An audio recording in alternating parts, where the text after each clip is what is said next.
नमस्कार दोस्तों, यह है हमारा बीकॉम प्रोग्राम या ऑनर्स या कोई भी कॉमर्स या फाइनेंस से रिलेटेड कोई भी प्रोफेशनल हमारा कोर्स है। तो उसके अंदर एक चैप्टर आता है accounting as an information system. दोस्तों बहुत इंपॉर्टेंट चैप्टर है ये, और कई कोर्सेज में जैसे प्रोग्राम और ऑनर्स बीकॉम में तो ये पहला चैप्टर ही आता है। तो यहाँ से ये समझ लीजिए एक क्वेश्चन तो आपके एग्जाम में डेफिनेट आता ही आता है। तो देख लेते हैं हमारा क्या टॉपिक है। चैप्टर का नाम भी है accounting as an information system, और पहले टॉपिक का नाम भी है accounting as an information system. यही इसका कॉन्सेप्ट है, यही इसकी थ्योरी है, यही इसका सब कुछ है। Accounting as an information system पर कुछ भी लिखने को आए आपने यही सब लिख देना है, आप नंबर मिल जाएगा।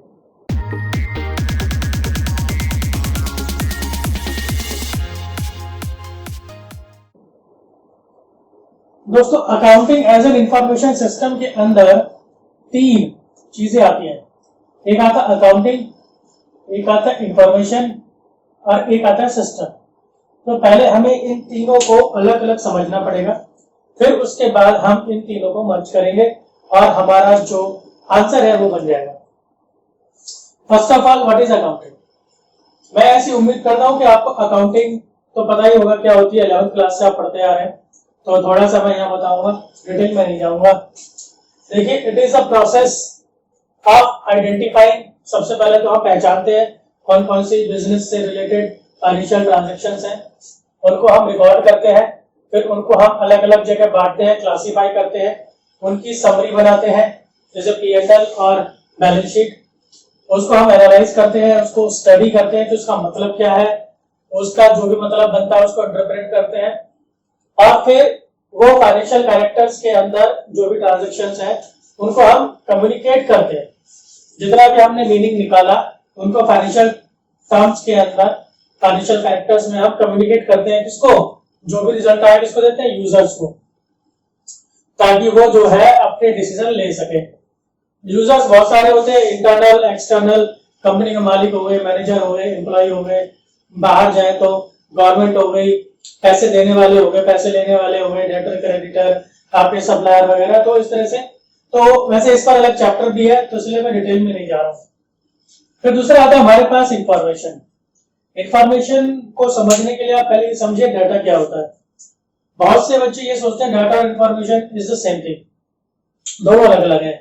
डाटा क्या होता है? डाटा वो होता है जिसका अपना कोई मतलब नहीं होता। इंफॉर्मेशन वो होती है जो आपको कोई ना कोई मीनिंग प्रोवाइड कराती है। जैसे एक क्लास के बच्चों के मार्क्स अगर आपके सामने लिखे हैं, है ना, सबके 100 में से नंबर लिखे हैं, 70, 75, 80, 69, 50, 78 लाइक दैट, तो ये डाटा कहलाएगा। इसको बोलेगा raw data. This is data, this is not information. क्यों?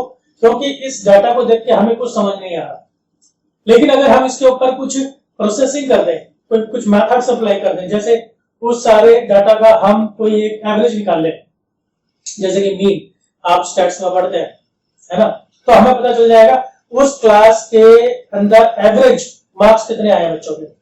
तो ये कहलाएगी इंफॉर्मेशन। सो डाटा, इसका अपना कोई मीनिंग नहीं होता। इंफॉर्मेशन वो होती है जिसको डाटा के ऊपर प्रोसेस करते हैं, कुछ टेक्निक्स, रूल्स, मेथड्स अप्लाई करते हैं, और फिर जो आउटपुट हमारे पास आता है वो कहलाती है इंफॉर्मेशन, जिसका अपना कोई मतलब होता है। So it is useful data, इसलिए मैंने सिर्फ डाटा नहीं लिखा है, इट इज यूजफुल डाटा। हो सकता है कोई डाटा वैसे इंफॉर्मेशन दे रहा हूं, या फिर हो सकती है कोई नॉलेज है जिसको राइज किया है, जिसको इकट्ठा किया है, जिसको सेट किया है, जिसके ऊपर कुछ काम किया है, इन अ मैनर, इस तरीके से काम किया है कि वो आपको कुछ देता है। क्या देता है? कुछ मीनिंग देता है, कुछ अंडरस्टैंडिंग देता है, कुछ मतलब समझ में आता है कि हाँ भाई इस डाटा का मतलब ये है। सो दैट, ताकि आप क्या कर सको, आप डिसीजन ले सको। तो जो इंफॉर्मेशन है वो क्या है? डाटा के ऊपर कुछ प्रोसेसिंग करता है, और प्रोसेसिंग करने के बाद फिर उसका कुछ मीनिंगफुल रिजल्ट सामने आता है।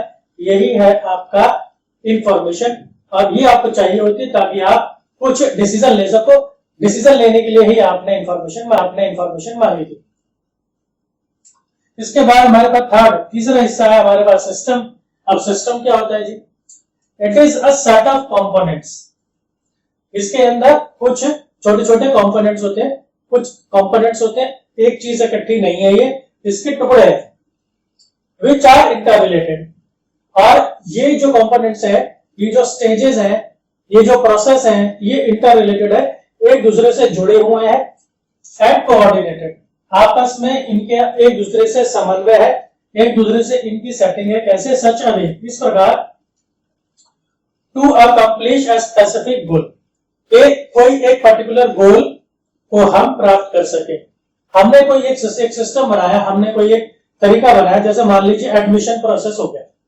एडमिशन प्रोसेस ऐसा बनाया कि 5 टेबल रखी है, आप पहली टेबल पे जाइए, फिर दूसरी पे, तीसरी पे, चौथी पे, 5वीं पे, और जब आप 5th टेबल क्रॉस कर जाएंगे तो आपका एडमिशन कंफर्म हो चुका होगा। तो ये हमने क्या बना दिया? ये एक सिस्टम बना दिया, इस सिस्टम से आपका एडमिशन होगा, राइट। अब आते हैं इंफॉर्मेशन सिस्टम पे, दिस इज ऑल्सो इंपॉर्टेंट। अभी हम यहाँ पर 2 चीजों को जोड़ रहे हैं, इंफॉर्मेशन और सिस्टम, फिर लास्ट में हम तीनों को जोड़ देंगे। इंफॉर्मेशन सिस्टम क्या होता है? It is a set of formal procedures, जो हमने यहां भी बात की थी, बाय विच डाटा, जो हमने इंफॉर्मेशन में बात की थी, आर कलेक्टेड, डाटा को कलेक्ट करते, इकट्ठा करते हैं, उसके ऊपर प्रोसेसिंग करते हैं, कुछ काम करते हैं, और उसको हम किसमें कन्वर्ट कर देते हैं? इंफॉर्मेशन में। डाटा को हमने इंफॉर्मेशन में कन्वर्ट कर दिया एंड डिस्ट्रीब्यूटेड, और फिर किसको दे देते हैं? इसके यूजर्स को। तो यानी इंफॉर्मेशन सिस्टम में क्या किया? इंफॉर्मेशन और सिस्टम, इन दोनों को मिक्स करते हुए इन दोनों डेफिनेशन को मिक्स कर दिया। इंफॉर्मेशन में क्या था? आपके पास डाटा को प्रोसेस करा, इंफॉर्मेशन बन गई। सिस्टम के अंदर क्या था? अ सेट ऑफ प्रोसीजर, ठीक है ना। तो दोनों को मिक्स किया हुआ है सिर्फ। देखिए एक सेट ऑफ फॉर्मल प्रोसीजर है, उसमें हम क्या करते हैं? डाटा को कलेक्ट करते हैं, उसके ऊपर काम करते हैं, और फिर उससे इंफॉर्मेशन बन जाती है, और उसे डिस्ट्रीब्यूट कर देते हैं उसके यूजर्स को। इसको डायग्राम के साथ बना दीजिए, जो आपका एग्जामिनर है एकदम फुल्ली इंप्रेस हो जाएगा। ये आपके रिसोर्सेज है, रिसोर्सेज से आपने रॉ मटेरियल यानी कि डाटा कलेक्ट किया, डाटा कलेक्शन, फिर उसके ऊपर आप काम करेंगे डाटा प्रोसेसिंग, प्रोसेस करने के बाद क्या बन जाएगा? वो इंफॉर्मेशन बन जाएगी, इंफॉर्मेशन जनरेशन, और उसे आप दे देंगे जो भी इसके डिफरेंट यूजर्स हैं। फाइव आ गई अकाउंटिंग इंफॉर्मेशन सिस्टम। अब तीनों को जोड़ देंगे। द इंफॉर्मेशन सिस्टम, ये इंफॉर्मेशन सिस्टम आ गया, दैट कलेक्ट्स, जो कि सिस्टम करता भी था, कलेक्ट्स, प्रोसेसेस, प्रोसेस करता है, स्टोर करता है, और उसकी रिपोर्ट बनाता है। किसकी? बिजनेस इंफॉर्मेशन की। जो बिजनेस इंफॉर्मेशन है उसकी रिपोर्ट बनाता है वो। अभी तक देखिए इसके अंदर बिजनेस इन्वॉल्व नहीं था, अब इसके अंदर बिजनेस भी आ गया, यानी कि आपकी अकाउंटिंग भी आ गई जो बिजनेस ट्रांजेक्शन्स को लेती है, आपका इंफॉर्मेशन आ गया यानी उसकी उस डाटा के ऊपर काम किया हुआ है, और फिर सिस्टम आ गया जिस सिस्टम से ये तैयार होंगे। एंड देखिए इंफॉर्मेशन किसको दे रहे हैं? To its different internal and external users, जो कंपनी के अंदर इसको इस्तेमाल करने वाले हैं और कंपनी के बाहर जो इस इंफॉर्मेशन को इस्तेमाल करने वाले हैं, ये सिस्टम उनको भी ये इंफॉर्मेशन प्रोवाइड करता है। दोस्तों ये था आपका accounting as an information system, इतना काफी है, और बाकी आप जो अपनी तरफ से चाहे 1-2 बातें तो इसके अंदर आप ऐड ऑन कर सकते हैं, बाकी इतना लिख देंगे तो आपका जो आंसर है वो पूरा हो जाएगा। अब चलते हैं हम इसके दूसरे हिस्से में। दोस्तों आप चैनल पर नए हैं तो सब्सक्राइब कीजिए, बेल आइकन को भी प्रेस कीजिए, ये बहुत इंपॉर्टेंट है ताकि आपको नई नई वीडियोस तुरंत फटाफट मिलती रहे। मैं हूं आपका दोस्त अशोक कुमार, इसी तरह से जुड़े रहिए चैनल के साथ। मिलता हूं मैं आपसे अगली वीडियो में। धन्यवाद।